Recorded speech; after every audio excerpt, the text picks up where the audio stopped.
What up, everybody? Welcome to Legacy TV and a Convo podcast. And man, it's been a crazy time for me. I'm in a little bit of a transition, but you guys know I've been able to bring you guys some of the best fighters, coaches on the planet.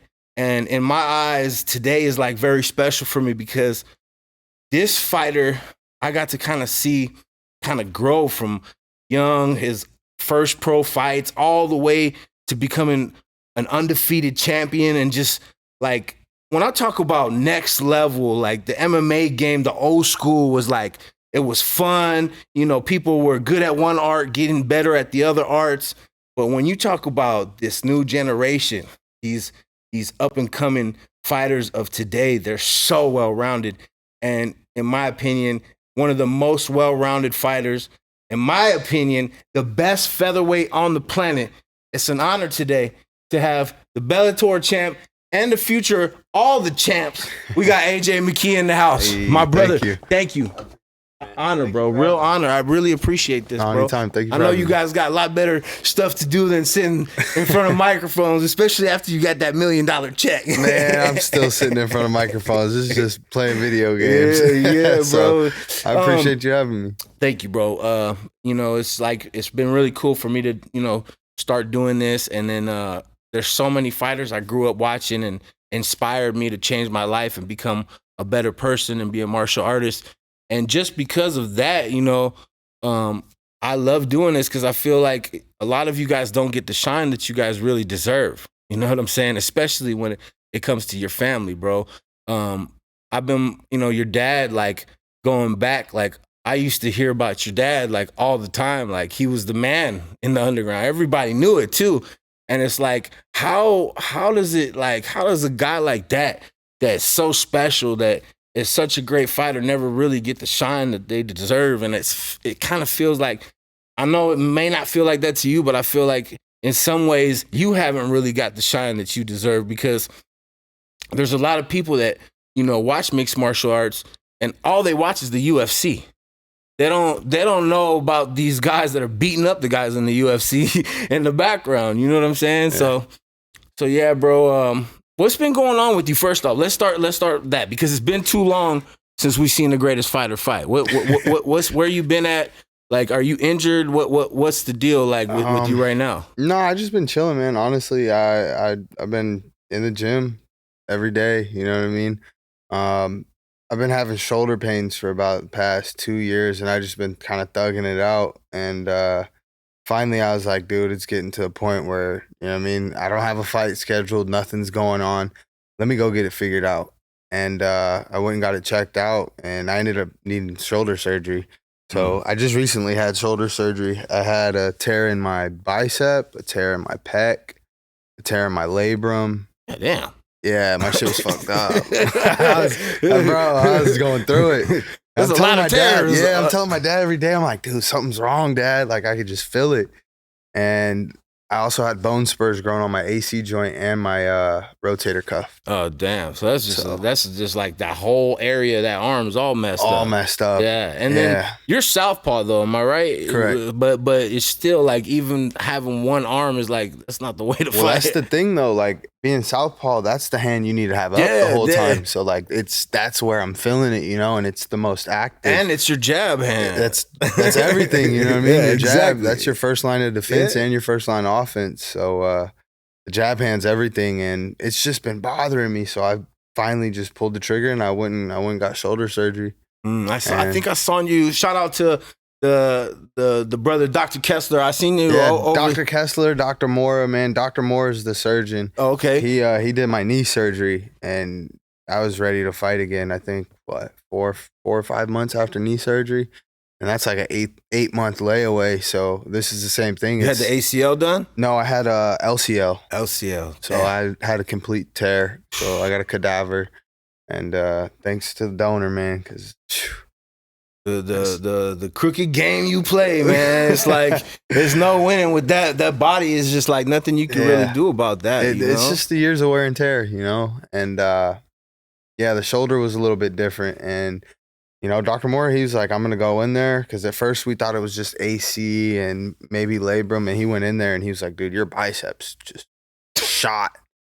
He's You like, didn't even know? no. So he was like, I'm gonna just go ahead. He's like, whatever I see while I'm in there, I'm gonna fix. And yeah, he was like, it's your bicep. He showed me a video, and it was just, you could literally see it's like say this is it. There's like a big chunk missing off and just in there floating around, and I'm like, oh. See what these fighters go through, man.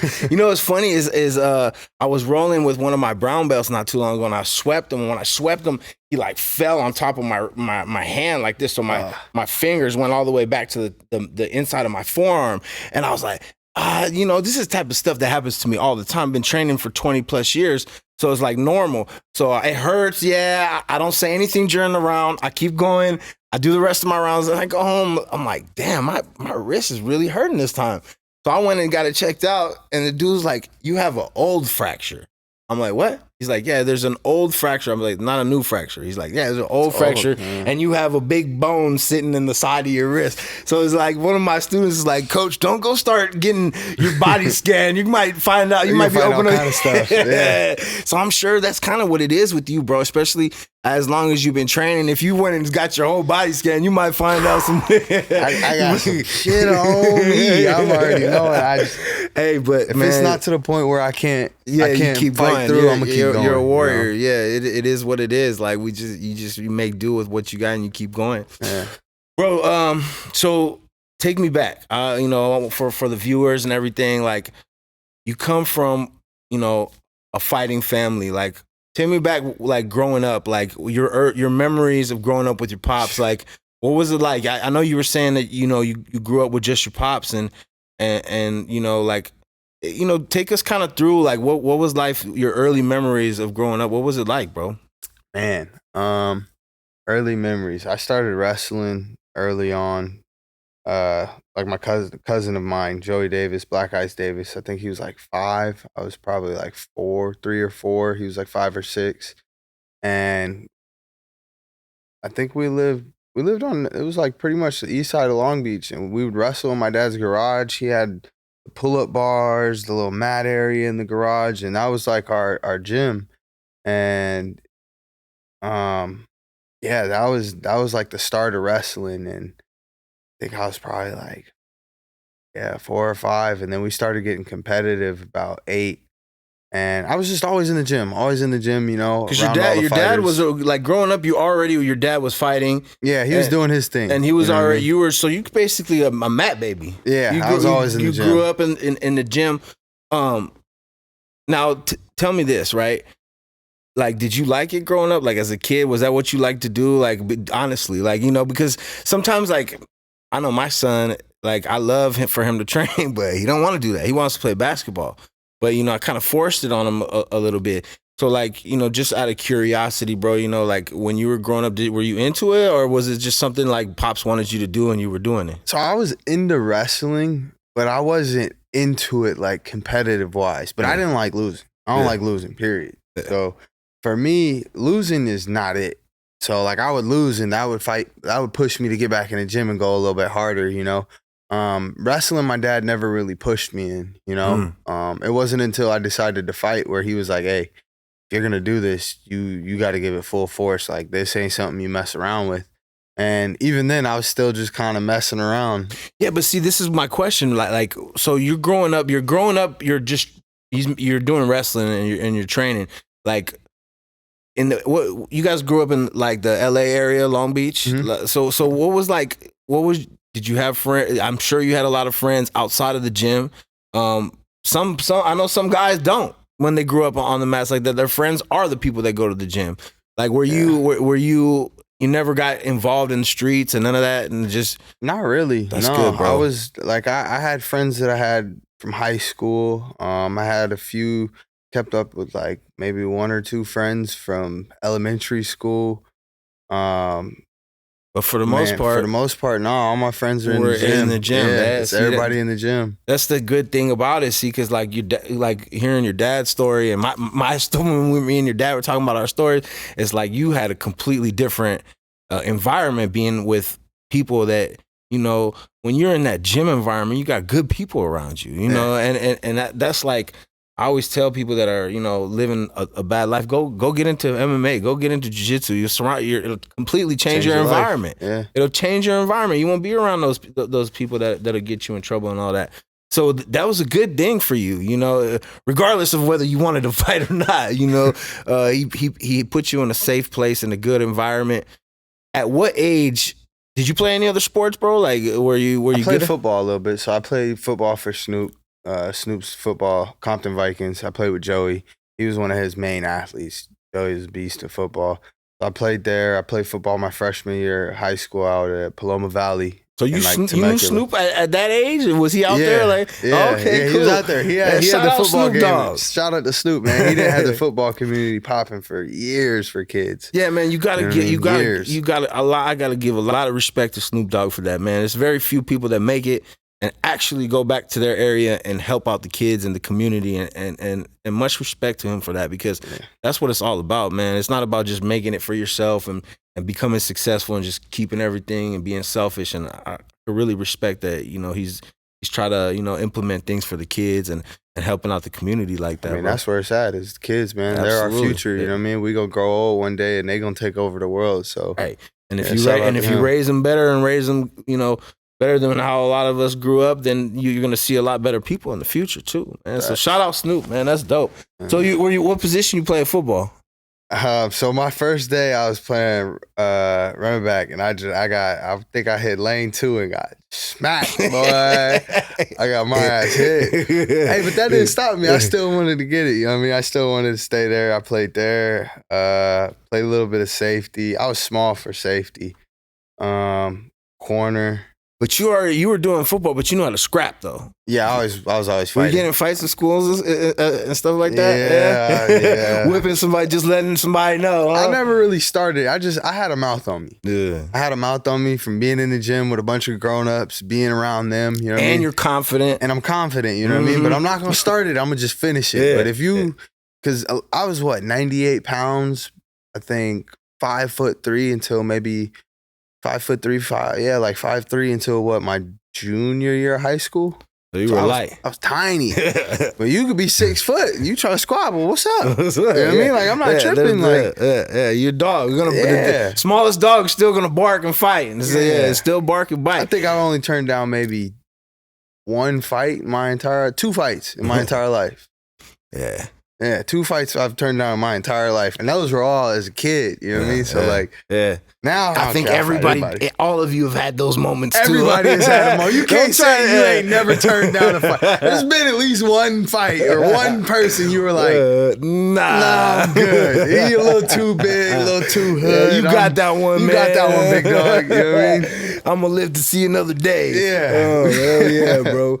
So at what age do you decide, like, I want to fight? Like, did your dad ever ask you, like, hey, you should fight AJ, or you just decided on your own, like, Dad, I want to go and fight. I want to try this out. The thing with fighting is, like, so there was really no amateur around as a kid. You know what I mean? This is when MMA was really just starting to pop off. So there was no amateur around, but we would go to gyms and we would, like, match kids up, like, have gym wars, you know what I mean? You line all the kids up, y'all two about the same size, who's the best? And you just kind of match everybody up according.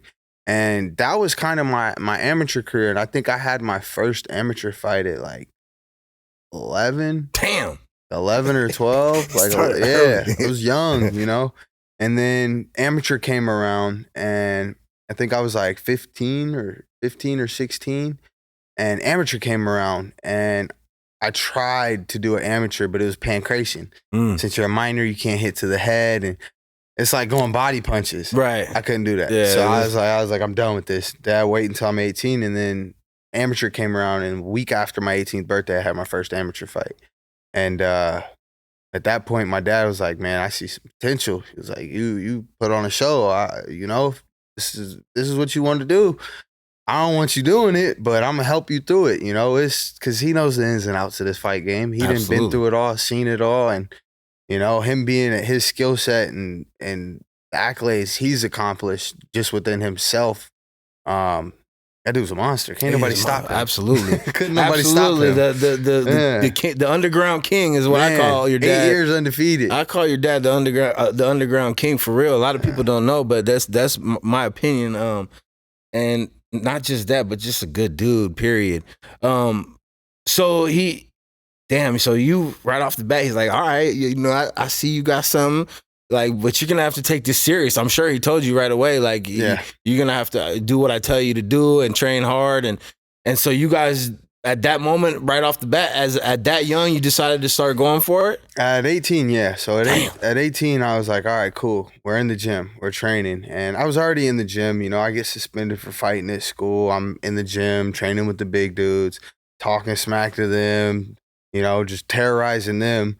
So, from there, turned 18, started fighting, and it was just consistently growing, you know, but it was rough, man. Yeah. I was young, you know what I mean? I love smoking weed. That was my thing. Me too. I love some weed, boy. I know your pops don't like that. He hates weed. He calls it the devil's lettuce. Yeah. I was gonna bring that up in the pod because I remember when the first thing I saw your dad, he was like, I always tell everybody, don't be smoking weed. I'm like, oh shit, he probably smelled it on me. Damn. I agree though, man. If you're an athlete trying to perform at your best potential, stay off of it, man. Yeah, he's right. You know, it's not gonna benefit. I don't see what smoke in your lungs is gonna benefit you. I don't see how it could. You know, any type of especially if you're smoking a lot. Yeah.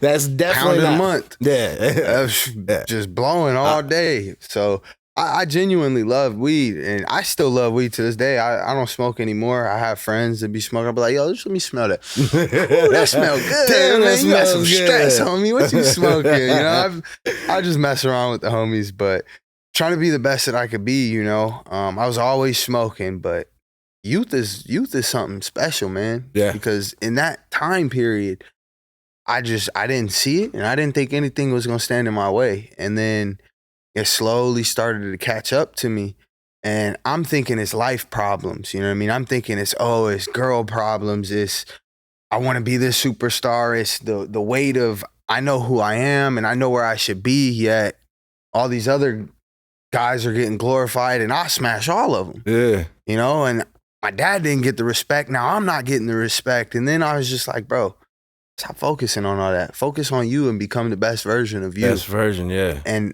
that's when I started to really have to sit back and recognize, like, hey, you got a problem.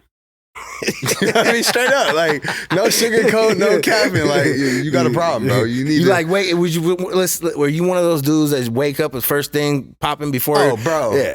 Bro. I know. I don't even look. Bro. I won't even brush my teeth. Yes. You know what I'm saying? Like straight to it. Yeah. Like, before I do anything in the morning, I smoke. I'm smoking. And then on the way to the gym, I'm smoking. And then before I eat, I'm smoking. Like, it was bad. You know, when you smoke like that, it's almost like after everything you do that doesn't have to do with smoking, you're smoking again. Yeah, it's like it becomes a thing. It's normal. And then like, man, growing up in California, it's embedded in us, everywhere. Bro. Like nowhere in the world has better weed than California. I don't care where you go, where you're from, what you're talking about.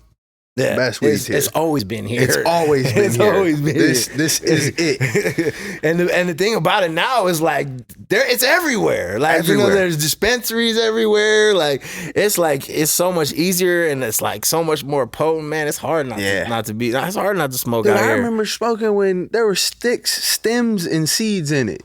That's unheard of now. You know what I mean? The weed you can barely even find stress anywhere. I seen some not too long ago. I was like, oh, I should save it. This is an artifact. Put it like in a frame and keep it because you might never see it again. For real, everybody wants to just be zonked out now. Yeah, man. You know what I mean? It's just and it's changed so much, bro. Like I remember back in the days, like when I was growing up, I used to smoke blunts, a lot of blunts, like all day blunts, and like you couldn't get like 25 different flavors. Like when I was growing up, there was a couple dudes that had the best stuff out there, and it had a name, it had a strain, and it was like White Widow or Granddaddy Perp or whatever, OG Kush, whatever it was. But that was fire. You know what I'm saying? So it's just like now they got all kinds of strains All and the hybrids, the mixes, the strains. It's too much. And now. then they got I had one of my students, man. He was, these dabs. Like I never. You ain't gotta tell me. I was dabbing for a hot minute as well. I tried it, bro, but to me, the way that looks is like you smoking crack. Tweaking. Yeah. I couldn't do it, bro. Yeah. I looked at when I first got the rig and all that, and I was trying it out, and I seen all the black on the bottle. I was like, man, I'm not doing this. Tweaking, bro. You smoking something up. Yeah, like it look a little suspect. It does look a little crazy. Yeah, like, it's just a little. I'm good. I'll roll a joint. You know what I'm saying? It's all right. If you can't get me that high, then I don't need to smoke. You don't need to be that high, honestly. It's crazy, man. I took a full crazy story. I think it was my first. It might have been my second. No, my first title fight. I took a full grammar, dude. This is when wax was first starting to come out. This versus Pitbull. No, amateur. Amateur. My first title amateur shot. It was who was it? It was Juliana Prada's show. I have your whole record right here. Go ahead, keep talking. And I don't remember the dude I fought. It was 3 rounds. I put it on him the first round, and the second round slowed down a little bit. But still won, you know what I mean? And then by the third round, I was just gassed. And after the third round, my dad was like, all right, put your hands up. And I went to put that lead hand up, and it didn't go up. And I was depleted, body done. Was this the last one? Because I remember Juliana used to have the Get Down promotions, right? That was it, Get Down. Yeah, was it Edgar? That was him. Yeah. That dude was tough. Yeah. He was on me. Edgar was on me. I was like, shit, bro, just stop. Like, I ain't quitting. I can't stop. But, dude, I gave it all I had. That third round, I couldn't move my arms. Body was just shutting down. But, dude, I took a full gram to the face before the fight. Like, what are you doing? So as soon as the fight was over, I went under the cage and was just barfing. My dad's like, that's the Damon. Get the Damon out. And I'm like, it was just horrible. Oh, man, your dad clowning you too. Though, yeah, that's funny that your dad would clown you too. He like, look at you, man. Yeah. He always let it be known, man. He's always been a straight shooter, you know. And so that was the last amateur fight with Giuliano.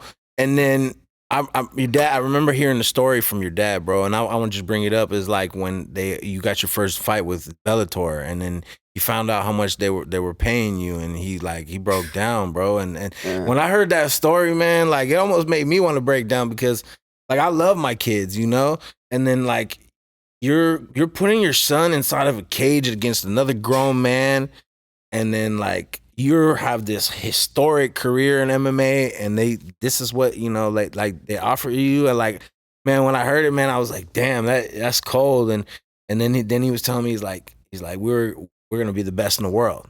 Yeah. So the money at that point wasn't it didn't matter, because you guys knew we had a plan. We knew what we were capable of. This is where it starts. It might be small, but you guys had the bigger goal in sight. And bro, like your Bellator career, I like I said, I watched you like kind of you grew up in front of a lot of people's eyes, like in the MMA community. I didn't have none of this. But I mean, like when you go back and look at your run from, and I don't think you lost, bro. Just my opinion. I'm not gonna speak on it too much, but I don't think you lost the fight that you lost against Pitbull. Let's just get that out the way. But like when I sit back and watch you fight, bro, like each fight, like to me, you were like a lighter version of like John Jones, bro. You were like, everything was beautiful. The striking, the wrestling on the ground. If you're on your back, dude, I don't want to be inside your guard. You know what I'm saying? It's like everywhere you're at was relentless, like almost like I said, like I would compare your style like to a John Jones, to a Khabib. Your forward pressure, you're mixing it up, like going on that run, bro. Take me through that run, bro, like to the title, like, because I mean that's historic, bro. Like real talk, like I know it's not the UFC, but like everybody knows. Everybody starts somewhere, you know what I'm saying, like. But everybody in the UFC knows as well your run. Yeah. You know what I'm saying? We were all watching, bro. So it's like take me through that, you know, getting to the title, kicking him in the head, knocking him out. Then he stands up and then choking him out. Like what does that feel like, bro? Like, and then the $1 million check, all that is like, doesn't get any better. It was just surreal, man. You know, I wouldn't put anybody else's business out there, but like you said, coming in making what I was making, knowing what other people were making, damn near what 20 to 50% more. You know what I mean? Of what I was making, like literally. It was kind of crazy, but it was motivation. You know what I mean? Motivation to just go do what you got to do. Show them, hey, this is what you're gonna do. So from the first fight, the first few fights, just go in there and just make a statement. Which you did, you know, every time. And then okay, well, you're on the big league, so you know what I mean. Can't just go straight to the top dog and come for the belt. But that was where my mindset was. I was like, I want Pitbull off the jump. Yeah, no, you were calling it from the beginning. So it was just being patient and continuing to get better and better and better until you could get to that position to be able to dethrone him. And it was a journey, man. A lot of ups and downs in between. How proud was your dad, man? I could for the mill. I think, man, just knowing and always wanting to be a champion and trying to get that locked in. It was a surreal moment, man. From starting the tournament, fighting on the same card with my dad as an opener, you know. That was special. That was something I'm special. not gonna lie to you guys. I shed a couple tears that night. When your dad won and then you won, it was like, man, like, you know, it was like nobody's done anything like that besides the Griffies. Yeah, it was inspiring. That's baseball. It was inspiring. We out here putting our physical body on the line. Special, you know what man. I mean? It was a special moment for sure. And to start off the tournament like that, I feel like it was a statement. Yeah. Like it was a big statement. Like I'm not just here for this belt. I'm not just here for this $1 million. Like I'm here to redeem legacy and show y'all who the best of the best is. And no matter how much pressure there is, I'm coming. Yeah. And I'm not, it's not going to stop me. Like I'm a diamond, you know what I mean? I'm coming for it. So when that happened, boom, it was perfect.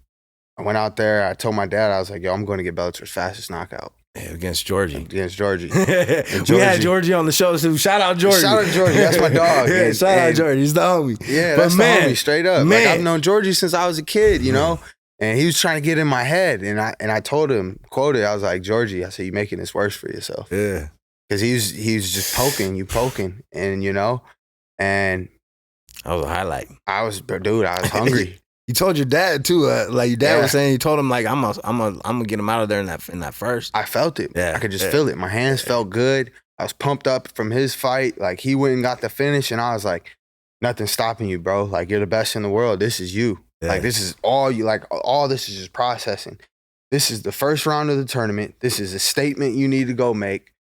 I already told everybody 4 for 4 all finishes. I'm finishing everybody. So you got to go out there with a statement, immediate, And it was, you know, it was exactly what it was supposed to be. Yeah. It's like, you know, crazy, bro. Like, I remember that fight was just like, you know what I mean? Because Georgie's durable. Yeah. You're thinking like, this might go the distance. This might be a good fight. But I'm like, oh, okay.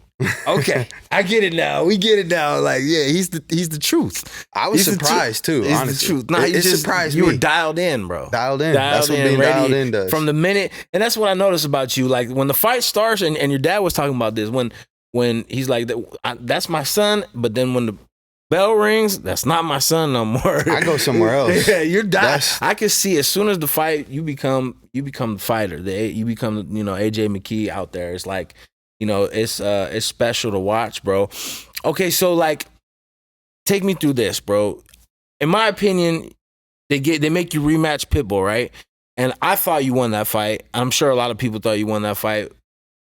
Then you go on, I think you went up to 155 after that, right? Yeah. So that was just based off of like I had been cutting weight to 145 pounds. I walk around 170, so I'm a big 45er. Yeah. But I had chased Patricio down through the whole division. Yeah. And beat him fashionably in the first round. So, all right, cool, let's rematch. Yeah. And once again, I went back to doing dumb shit, smoking weed, chilling, not wanting to have that hunger in there. But that was the thing. I always knew, even on my worst day, he couldn't beat me. So that was one of my worst days, you know what I mean? But there were other things in my life that were going on that, you know, I wasn't living proper. And anything you can speak on or you want to speak on? I mean, shit, I made a promise to God that I reneged on. and he showed up and showed out. So regardless what the fight happened, I broke that, and my dad knew I broke that promise. And it was about the weed, you know what I mean? And I had a vision, you know what I mean? I saw how I was gonna finish him again. And who knows, maybe a trilogy happens. That's possible. It's possible, but I don't know. You know what I mean? I've put it behind me to where I don't focus on it no more. You're not worried about that. I'm not worried about that. In my eyes, bro, you beat him. He was dead. If you didn't let go, he was dead. He's, you know, the skull's on the mountain. It's over. Okay, so then you go on to Rising. You fought in Risen. Excuse me, not Rising. Rising, Risen, same thing. You won over there. Then you came back. You won again in So I'm confused. This is what I was confused about. I thought it was going to be like PFL versus Bellator, and whoever wins was going to be the champion of the division. And I was looking on the site. It's like some other dude named Pinedo is the champ at featherweight. That's at 45. So yeah, so Pinedo was supposed to fight Patricio at 145. But I saw Pinedo when we were doing promos and stuff for the PFL versus Bellator event, and I was like, oh, like I like the shoes. He has some Gucci's on. I was like, oh, that was hard, bro. I was like, hey, nice shoes, and we kind of chopped it up. I was like, yo, who is that? He kind of big. He a 55er? They're like, no, he's a 45er. That's Pineda. That was the champ. And I was like, oh, okay. Start sizing him up a little bit. You know, size him up a little bit. See what he about. Yeah, how big are you, really? Look at you. And so next thing you know, that fight was supposed to happen, and it fell through. And I don't know what happened. And then obviously champ for 155s had retired. So when he retired, it left Collard as the previous champ. You know, he was in the finals. Yeah. So the thing with PFL is they run a tournament, and at the end of the year, the champ is whoever wins the tournament, whoever comes out with the most points. But it restarts the same year. So it restarts, and then there's a new champ. But you're still respected as the champ from the previous year. But you're no longer the champ fighting through the tournament. So it's really like a series. You know what I mean? It's like a real season over there. Yeah. And you got to earn your spot there. There's no like, because you're Conor McGregor, you get to do whatever you want. You got to actually like put in the work to get it. Yeah, it makes sense, bro. So it's I would say it's more of like a sport in that aspect. And one thing I could say I just don't like is no elbows. Like, no elbows. There's no elbows. That's right. There's no elbows. So that's why I'm kind of cool on just fighting on cross promotions and doing. Because you're taking away one of my weapons. Seriously. That's like taking away a pistol in a gunfight. What are you doing? How can you take away elbows in MMA? That's what the gore that creates the battle that everybody wants to see. You know. That's crazy, bro. That they don't. I didn't know. I don't know why I haven't been paying attention. That wasn't the rule. They need to bring that back. That would make that 12 to 6s are now legal in MMA, right? In MMA, but you can't do them at all in PFL. At all. Damn, that's messed up. Y'all PFL need to fix that. They got to. They got to. I mean, that's kind of crazy. I get it because of the cuts. I get it. Yeah. But that's especially sport. With the season aspect. But that's the sport, bro. You know what I'm saying? Like, a dude can cut you, man. That's a real fight. Like, you're kind of taking away when you take away elbows out of MMA, you're kind of taking away the real aspect of a real fight. Yeah. You know what I'm saying? So I say, you know, let them have all their weapons. You know what I'm saying? As long as they're not eye gouging and grabbing your nuts, like you should be able to handle yourself, man. Like, I was even saying after they said with the 12 to 6, I think they should bring back knees on the ground to the head too. Like, I know it's a little bit nasty, but going back to Japan, that was one of my most like favorite moments. It's the soccer kicks, man. The soccer kicks, the knees to the head, bro. I've been watching Pride since I was a kid. Like, I waited for that moment. I could tell my entire life. I seen the opportunity. I was like, I'm not missing this. Yeah, you look like you've been waiting to soccer kick somebody your whole life. I seen him on the ground, I was like, yo. That's like, you know, you're fighting in the streets with a bunch of homies. Oh, he's down. Kick him too. You know what I mean? Like, with technique too. With technique. So the soccer kicks, man. That was probably one of my most memorable moments as well. Was fighting in Japan, dude. Just the atmosphere there, the cherishability of the art aspect of mixed martial arts there. You know, you throw a triangle, they applaud. Yeah. You escape the triangle, they applaud. They know what jiu-jitsu is. They know what's going on. They know the art aspect of it, of all the different genres that are going and being implemented into mixed martial arts, you know, versus it's almost like you got to travel back in time and be in the Pride ring. You know what I'm Pretty saying? much. When you fought, it's like Yeah. I loved watching you fight over there. Hopefully I get to go back again. Yeah, man. I'm sure, bro. You still got so much ahead of you. My thing is the question that I always wanted to ask you, bro. Like, and I'm sure you've been asked this a ton, but like, I've been looking at like the featherweights in the UFC, and like I just had Paul Herrera not too long ago, who's Brian TCD's coach, and like, bro, I don't see like I look at the top 5, and then I look at you, and I'm like, I'll run through all of them. That's what I'm saying. And so that's what I want to 145. I don't care who it is. That's what I wanted to do it like towards as we get a little bit later on. I want to ask you, like, I want to bring up the names, and I want you to tell me what do you think you'd finish, submission or knockout? So we'll get to that. But I'm saying, but in my opinion, bro, like, what is do you, your personal opinion, it's your career. I know your dad is a big influence, and I know how close you are with your pops, and I respect the hell out of that. And I'm sure you have these conversations with your dad, but ultimately, don't you kind of deep down want to go inside and show everybody in the UFC as well? Like I know you want to do your thing in PFL, but at the same time, I feel like there's nobody that can light a candle to you over there either, bro. So it's like, I would want to see you beat everybody and have those belts as well. So like, what, tell me, like, what do you think as far? I mean, for me, it's where the money at. Wherever the money's at. Whoever's going to pay you. Whoever's got the big dollars, and obviously, yes, UFC has big dollars. PFL has big dollars as well. You know what I mean? Facts. And so does Bellator. Right. And now that Bellator has been acquired by PFL, like, it's just becoming a bigger organization in totality. It's going to get bigger for sure. Most definitely, And you got Jake Paul coming over there. You got Ngannou. Like, there's a lot of bright future over there. And they got you, And we could go box. Yeah. You know what I mean? Facts. Like, look, Ryan Garcia keep calling out all these damn UFC fighters. Nigga, AJ Mckee fight you.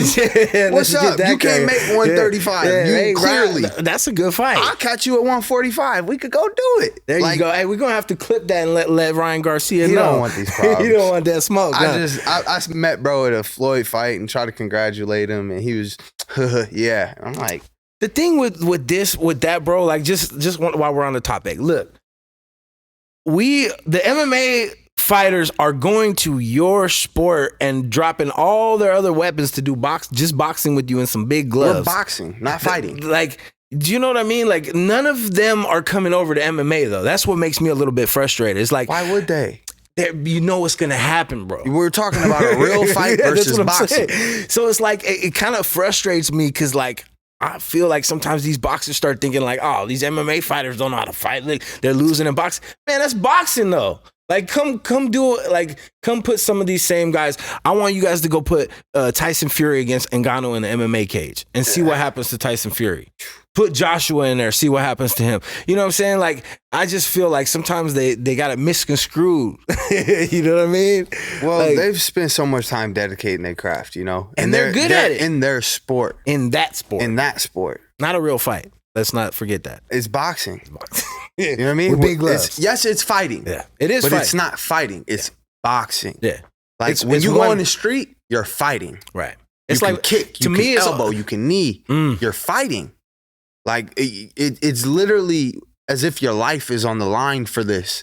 You know what I mean? You are fighting for survival instincts. Yes, it's the same thing with boxing, but there's rules. Yep. MMA, there's no rules. Right. There's very few rules. Very, very few. Yep. You know what I mean? Yep. So you're able to really access your mind and be able to just feel what you're doing and be in that moment. It's kind of crazy how many different off-brands things of MMA people try to do. Like karate combat, like combat jiu-jitsu. Like, these are all like little babies of MMA. Like, these are like, you want to do MMA, but you don't really want to do MMA. Because you have a lot of people, the sport is so new. You have a lot of people that have mastered one thing.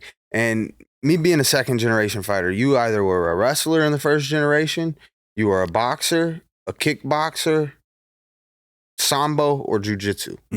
Those are the main, or karate. Right. You know, you were good at one of them. You're good at one of them. Right.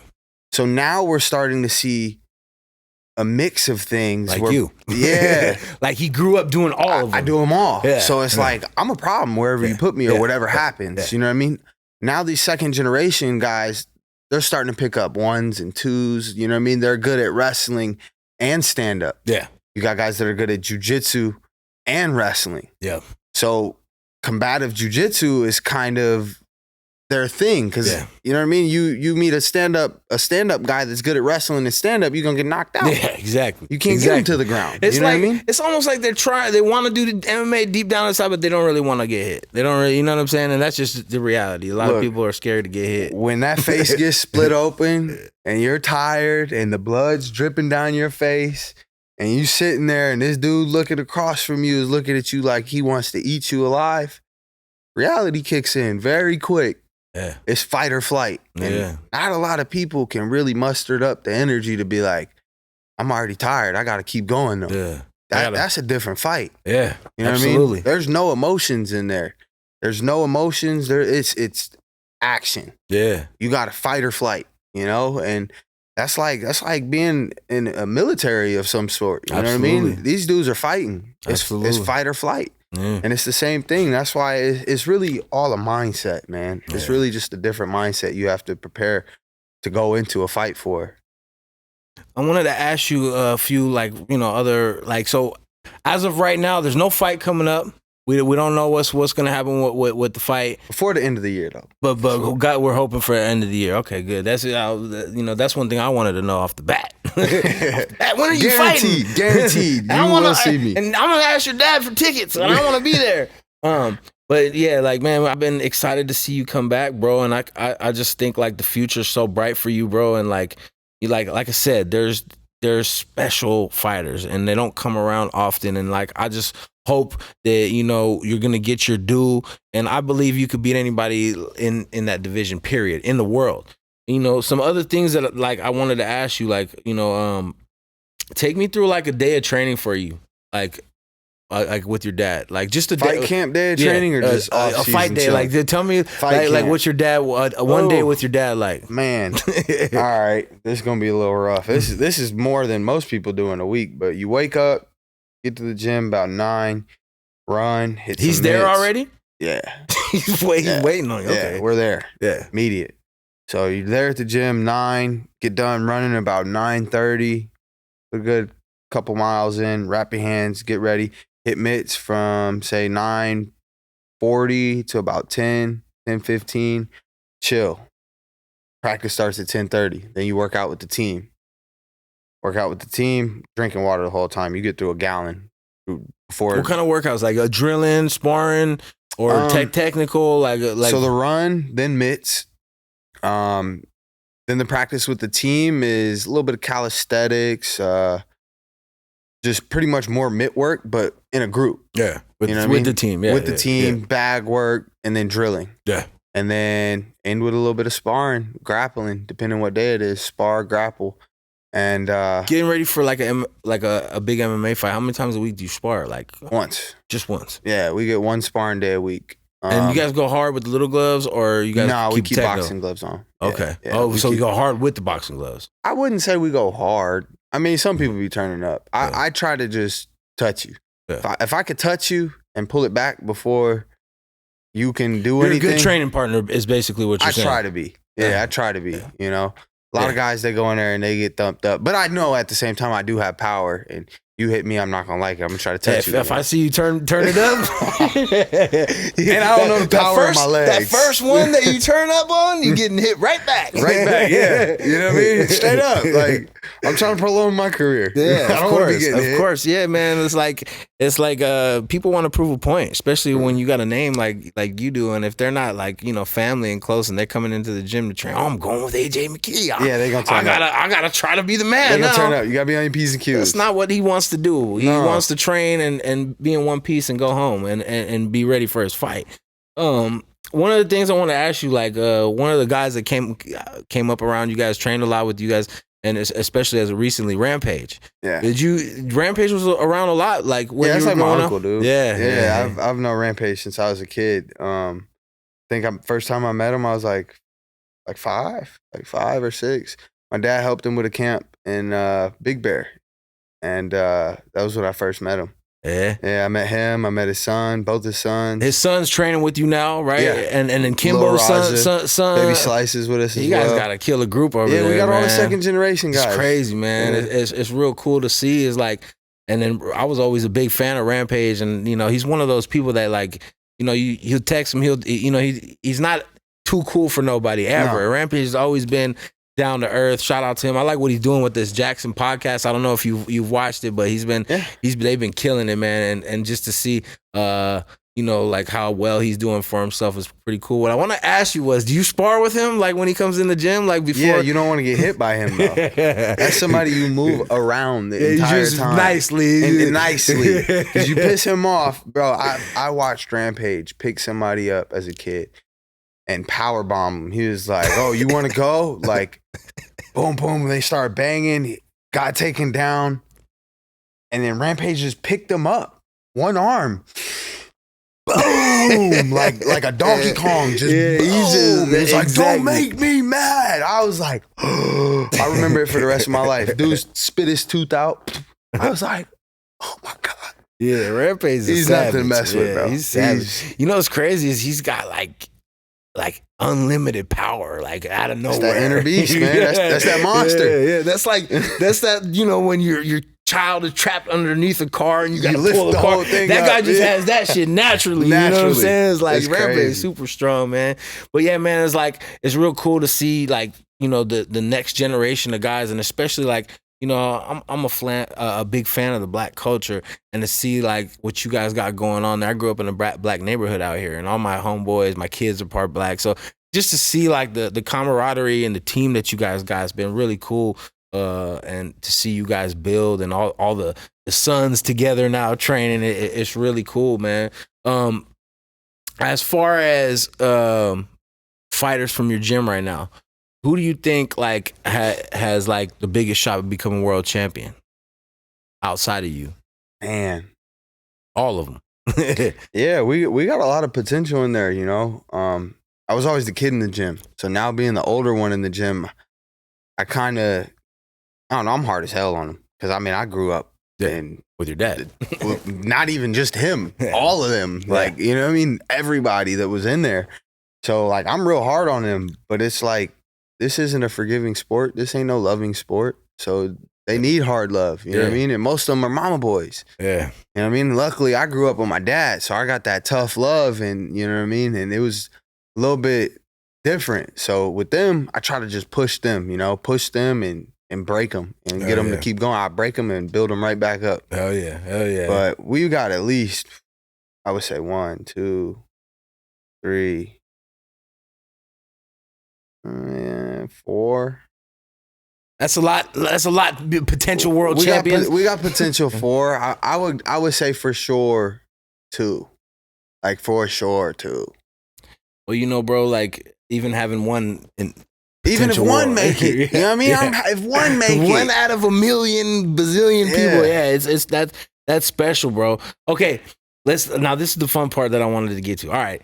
Hypothetically, no disrespect to none of the fighters, because you know we like to keep it friendly around here, but AJ gets to the UFC. He's gonna, through the top 5, we're gonna go through the names, and I want to know knockout or submission, bro. What do you think, like how the fight would go? Or you could go decision too, but I want to see out of the top 5 guys. We'll start with number 5. We'll start with Yair. What do you think of Yair? Yair's beast. He's well rounded. You think so? Yeah, he's well rounded. He's a little bit of everything. You know? Wrestling wise? No. He said none of these guys have good wrestling. I'm sorry. Yeah, that's what none of them have good wrestling. I was gonna say Yair's good, but I don't good think stand up. Right. Decent jiu-jitsu. Good kicks and stuff. Good kicks. Good at his range. Very just. He moves a lot. Yeah, you know what I mean, he throws people off. Yeah. Take him down, check him out. Yeah. Tap out. Okay, Yair by tap out. All right, this one is. I was curious about this one because I always thought this would be a good matchup for you, Brian Ortega. Funny story with Ortega. So Ortega choked me out with a triangle. Oh yeah, when I was when I was like 19, I was training at the UFC gym in Torrance, and I didn't know who he was, and I was training with my boy Mario Delgado, and this was right before I had went to Notre Dame in Cleveland. This was before I was like really training, fighting. And I went to college to wrestle in Notre Dame. And I went up there with the gym with him. We were smoking, chilling, got some Cold Stone, and went up there and he was like, yo, that's Brian Ortega. Like he's next up in the UFC. Like he's like, bro, go roll with him. Like, I don't know who the fuck that is. Let's go roll with him. Like, whatever. I don't care. Roll with him. So walk in the cage. I was like, you want to roll? He's like, sure. Start rolling. Whap, triangle. I'm like, oh shit. You know what I mean? Try to dump. It didn't go. It got tighter. Oh, you got it. And yeah, he got it. He tapped me out with it. I was heated. I went up there for what, 2 weeks, 3 weeks in a row looking for him. I needed that get back. I was like, I don't care who you are, bro. I need that. Yeah. But Ortega, how would that fight go? You see, that's the thing, though, right? You had never gone with him before. No. So like, in jiu-jitsu wise, if it's not MMA, I feel like sometimes it's different. You can punch in your face, half that go out the window. Exactly. Yeah. So I can see that the jiu-jitsu wise, because you're not striking, that I can see that happening, especially if you hadn't rolled with them before, and it happens like Plus, that. I didn't have really good jiu-jitsu back then. Yeah, and this like I was young. I was still wrestling, and that was his fresh out of high school, straight into college. And wrestling. That was his forte, though, too. Yeah, that's he was jiu-jitsu artist. You know what I mean? I think he was probably brown or black belt by then. Yeah. Might have been a black belt by then. So what do you do with him now? Knock him out. What do you think? How do you think the fight goes? Honestly, if you guys end up, just wait and see. That one's a tough one to think about. That's gonna be a fight that all the LA's gonna want to see. Yeah, that's a. All Los Angeles. I didn't think about that either. We'll sell out the Staples Center. Yeah, guaranteed. Guaranteed. That's a big fight for sure. Very big fight. Yeah, when I was thinking about out of the top 5, when I was thinking about possible matchups for you, like which one would be? That would probably be the biggest one. Like, definitely, just the story, bro. I need that get back off the bat. Yeah, I need to get back too. You know what I mean? That's my motivation. You got me once. I gotta. That would be a great. Bro, that would be a great intro fight for AJ in the UFC, huh? That would be kind of crazy. Okay, let's go up the rankings one more. We got Holloway. That's a dream fight, man. You're talking about one of the best strikers in the UFC, in mixed martial arts. He's beast mode. That dude is a savage. Long career. One of the reigning champs. Good dude. Great fighter. Great family man. Everything. The only thing that I say about Max is you don't see much of his ground game like at all in his fights, do you? Like when you think back over the last few years, it's like he never ends up on the ground, bro. So I don't know. I was thinking about it myself. I'm like, he's always been good, but like I never see him on the ground, bro. Yeah. So I think like that could be a avenue. What do you think? I guess we'll go have to. That's another one. That's another one. That's a possibility. Yeah. That's a possibility. But you got the striking too, though, bro. That's what I'm saying. Like that's a fight that would be electrifying on the feet. Absolutely. Max and I on the feet would be straight fire. Yeah, it would. It would be a very good matchup. I would love to see that, man. That's what I'm saying, man. There's such great matchups for you, bro. Right. And then as we go up the rankings, we go Volkanovski. It's like Pitbull. He's too small. He's too small, right? That's what I was gonna say. Like he's got power though. He's a stocky little dude. Stocky, yeah, but he's a beast. The reach and all that with your kicks and all that. I don't see it. Get to me? I don't see it, bro. I don't see it. That one out of the top 5, bro. I'll be honest with you. I'll say that's the easiest. Yeah, I would say like him. Him and what was number 5? What was number 5? We said Rodriguez. Rodriguez and Volkanovski, I think, would be out of those two, out of the top 5, would be your easiest fights, bro. All right, let's go to the champ, Topuria. He's fresh, hard hitter, but once again, you haven't seen too much of him, right? You haven't seen too much of him. He's smaller. He's got good boxing. That's what I can say. He throws hooks. Yeah, he does. Yes. So you're throwing hooks against a guy that's got range. Yeah. Yeah. This is what I'm saying. At 145 pounds, I don't care who it is. Yeah, you know what I mean? You can starch all of them, bro. It's 145 pounds. It's cakewalk. Now you say that. Now you've been saying that 145 pounds a lot, bro. Let me ask you, it's difficult to get there. I wouldn't say it's difficult. It's just there's, after I fought Patricio. What are you walking around normally? About 170. Oh, it's not that bad. Nah, 170. 175 if I want to bulk up a little bit. Like once I get into fight camp and I'm training twice a day and I'm doing my stuff, I get up to about 175. not. That's not too But bad I'm of a lean cut. already. Yeah, Like there's yeah. no, you Well, know you're what I mean? training 24. 24/7. Yeah, it's you not know? like I'm riding 6 miles a day on the bike right now. Yeah, you So it's like always doing something. Yeah. But after the Patricio fight, there was, you know, I gave him the rematch and then I didn't get the rematch. So I was like, all right, well, I'm gonna just go up to 55s. I'm not gonna continue to cut weight if I'm not getting a title shot. Yeah. What's the point? Right. Like I can go beat these dudes at 55s up. And I don't think people thought I was gonna do as good as I've been doing at 155 pounds. But dude, that just shows the skill set, man. Yeah, absolutely. Yeah. No, I think either one. Either one. I'd love to see a fight with you and Islam. Bro, 55s, that would be a fun fight. That would be a crazy That'd be fight. a crazy fight. Because I don't see him doing what he's doing to everybody with you in the wrestling and on the ground. I don't see him doing that with you. I'm gonna be hitting him. Yeah, I'm gonna try to hit him. Man, see, that's what I'm Stand saying. up, that's gonna be a good fight. But see, the thing with wrestling is, I'm a wrestler, but at 155 pounds, 145, I don't care who you are. You're not holding me down. You're not. I don't care. You could be Olympic champion at 145. You're not gonna hold me down. I don't care how long you've been wrestling. Even if you do, you're gonna get your face split open. But at 155 pounds, there's just a little bit more weight in that ass. Yeah. You know what I mean? And they're able to do that. And I've felt it. You know, I had Sidney Outlaw, good wrestler, and he was locked onto my hips the whole time. And I was just like, I can't move him. I swept him once, and then I couldn't really move him. You know what I mean? So I'm like, I'm not going to lose the fight trying to just get up. I'm going to do what I know how to do, and that's work. Leave the guard open, because you leave the guard open, it shows that you're giving. Dude, I tried to let him pass guard. I turned the hip out and everything. Was like, pass guard. Come on, let's scramble. He didn't want to do it. So he knew better. Like, all right, he knew better. I was trying to elbows. explain this to somebody the other day in jiu-jitsu class. It's like in MMA, like you'll see people on the half guard and the legs are wide open and the guy won't pass. No. And like in jiu-jitsu, like the guy will pass your guard Immediately. in half a second. But that's in jiu-jitsu.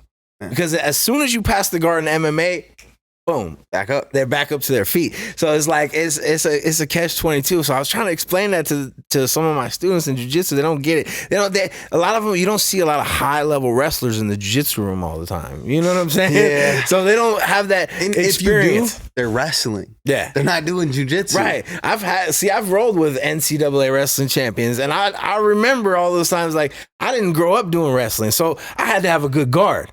And the one thing about those wrestlers, man, they don't like to be on their backs, and they're so damn good at getting to the turtle, bro, and then getting back to their feet from there.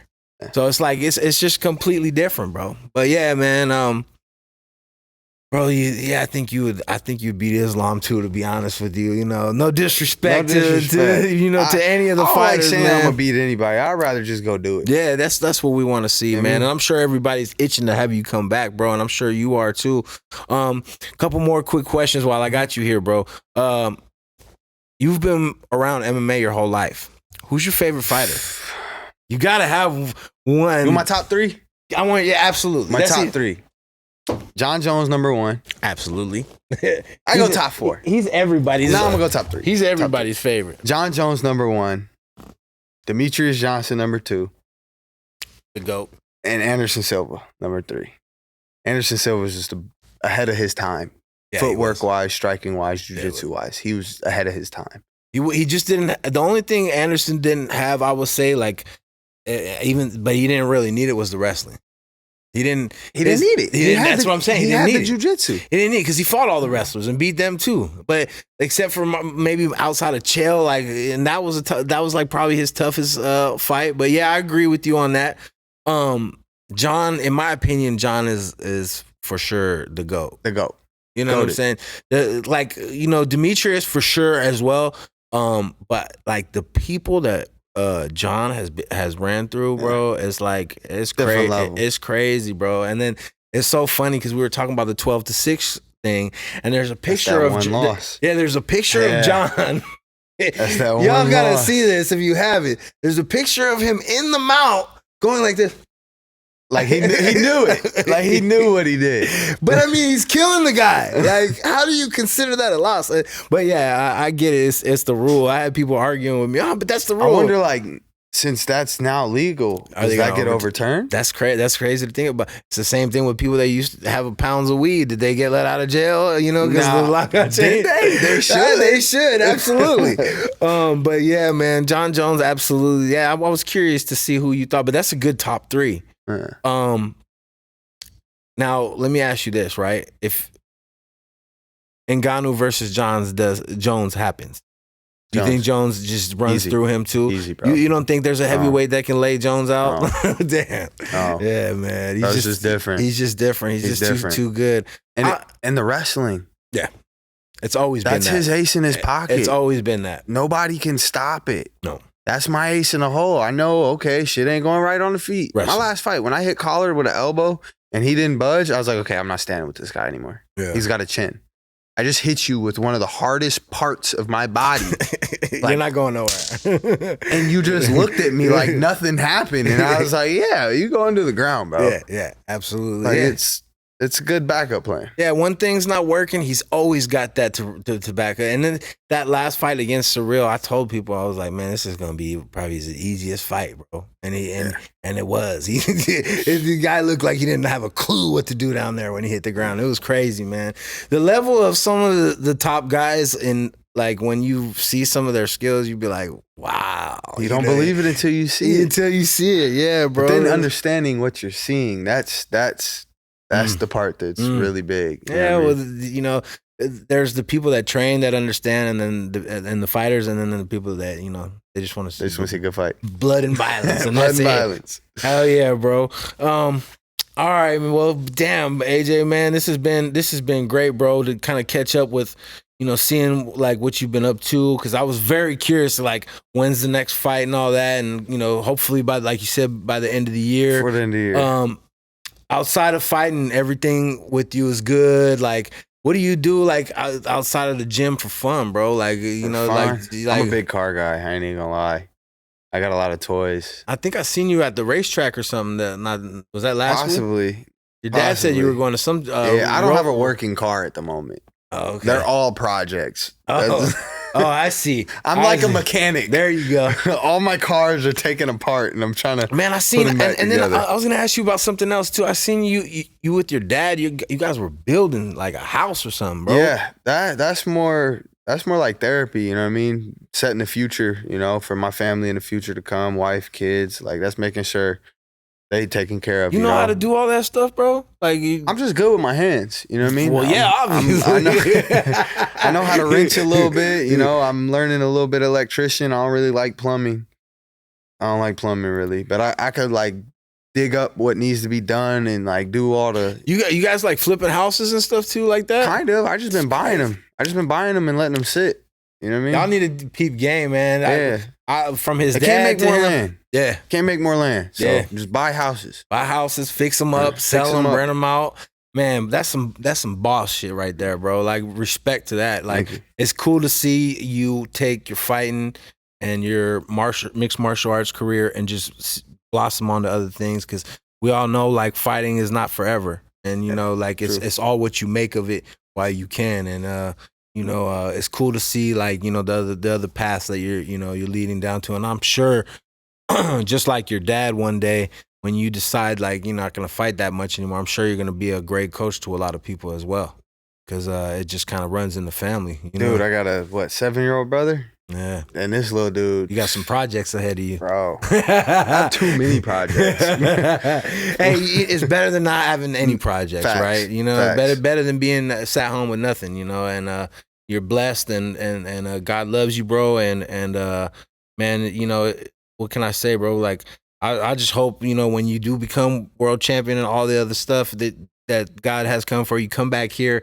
and spend some time, bring the belt back here. Each time you get a belt, come sit down with me and chop it up with me, bro, because, you know, big fan of you and what you're doing, your dad, respect, you know, to the gym, to your training partners.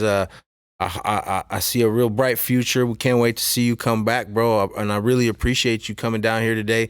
Guys, it's been like a real honor for me. One of my favorite fighters, you know, like I've been watching MMA since the beginning, and like I'm a big fan. I train, He's still alive, and like to see this newer generation, it's a beautiful thing, and this is one of the best in my eyes right now. Probably the best 145 pounder and possibly the best 155 pounder in the earth. It remains to be seen. Y'all just keep staying tuned and keep watching. AJ, anybody want to shout out sponsors? Anything else you want to get off your chest while we're here? Definitely, man. First of all, I want to thank you for bringing me on, having me on the show. Honor. Thank you, bro. Yeah, shout out to the creator, man. None of this would be possible. This life, this journey, without him, man. So whatever your craft is, whatever you want to pursue in life, I always tell kids, dreams are for your understanding and your understanding only, because they're dreams. You know what I mean? So it's for you to go turn into your reality. So for all them kids out there, man, you ever need anything, reach out. I got y'all. You ever need some motivation, let me know. I got y'all. Stay prayed up. That's key, man. Prayer is very big. It changed my life. At first I really didn't know who God was, and then when I recognized who he was, he showed up and showed out, and he'll talk to you. he'll talk to you if you want him to. Oh yeah, he's waiting for you to talk to him so he can talk right back. Talk right back. Yeah, absolutely. Metro Flex. Yeah, I was gonna say my sponsors, my gym. Shout out Metro Flex, Monster, OnlyFans. Go subscribe. I got a lot of hidden car content on there. I got a lot of car content. Home remodel makeovers. Got OnlyFans. Get biofuel. All my cars are on E85, so biofuel, healthy earth, healthy gas, and it keeps your car cool. You know what I'm saying? Still move with the biofuel, and it's half the price of regular gas. Like, there you go. Shout out.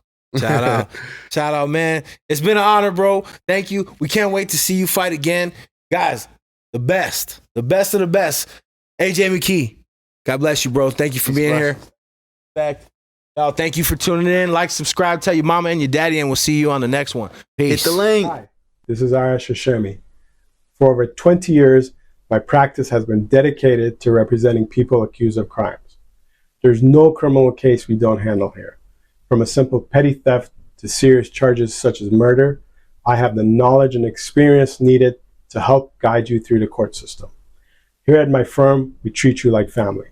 We listen to your story, help you understand your rights, guide you through every step of the court system, answer your questions, and make sure you know what you're facing so you can sleep easy at night. If you or if anybody you know needs an attorney, remember, better call Hash. What up, everybody? Quick second out of the podcast to shout out one of my sponsors. Man, after 20 years of jiu-jitsu and MMA, my body's messed up all the time. Shoulders, knees, back, neck, you name it. I only go to one place. They've been taking care of me for years, and they'll take care of you. Home of some of the best fighters in the world, best UFC fighters, best mixed martial arts fighters in the world. Kessler Wellness. Come check them out if you ever get injured. They're going to take care of you just like they take care of me. Come on in.